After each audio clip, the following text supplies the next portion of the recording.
So this last decade, challenges in terms of investments have been counterparty risk, given the rating environment that has been more and more insecure, banks falling down, the average level of banks' rating going down, funds being sometimes not that transparent as we would like it to be. So counterparty risk is a great concern.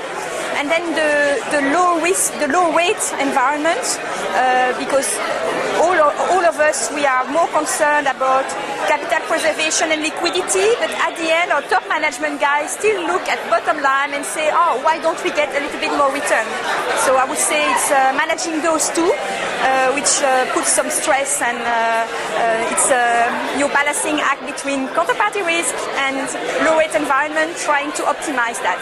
So our investments objective are primarily capital preservation. We are a manufacturing company, we're not a bank, we're not in the business of taking risk on the financial market. So capital preservation is key. We need to have the money to support our operations at any time. Then you have liquidity, because obviously we have lots of projects, we have acquisitions, we are a very acquisitive company. We've acquired for more than 4 billion in the last 5 years, net M&A. So we need to have liquidity and we need to stagger what is our strategic cash, our core cash, and then our more working capital cash, and being able to manage this. And then finally, it's yield, and it's final, but it's still bouncing back from time to time. When the markets are more quiet, we get more requests about what can we do to enhance yield, but it comes after capital preservation and liquidity. The role of the in-house bank is firstly to centralize cash via cash poolings, intercompany loans, all kinds of structures, so that the cash is in a central point. Once the cash is this central point, then you can easily invest it on a more professional manner.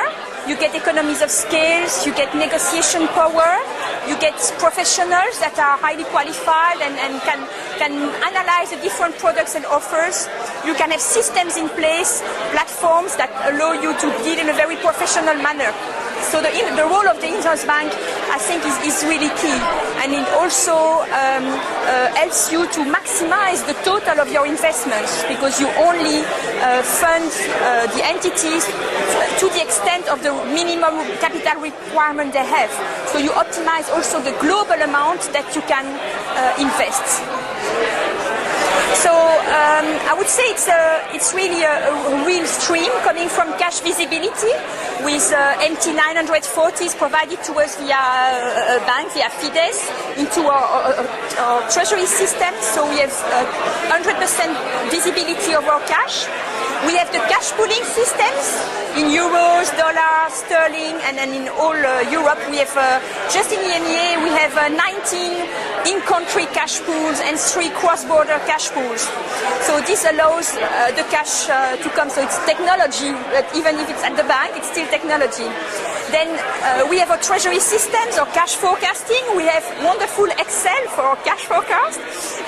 Then we have our treasury systems and our e-banking tools to know on an online basis how much cash is coming to the cash pool. So we have very little unknown cash, so that we can really maximize the amount we invest on a daily basis. Then to perform our investments, we use trading platforms so that we can deal on a competitive basis. We do our time deposits with 360T and our money market funds investments with My Treasury. We are likely to switch to My Treasury also for the time deposits in the coming months.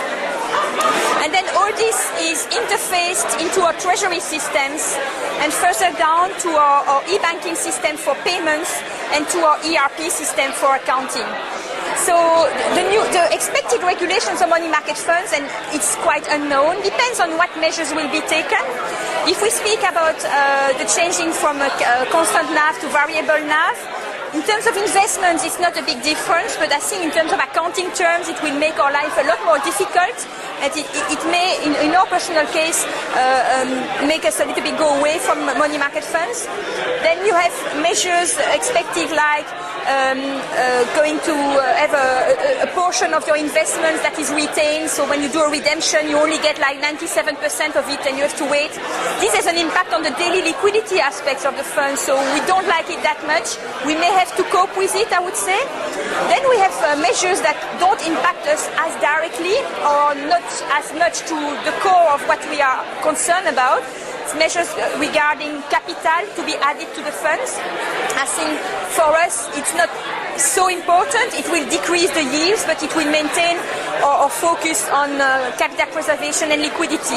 Now, I think this may have an impact on the concentration of the industry. You will have some, depending whether funds are subsidized by banks or it's really money market funds on their own.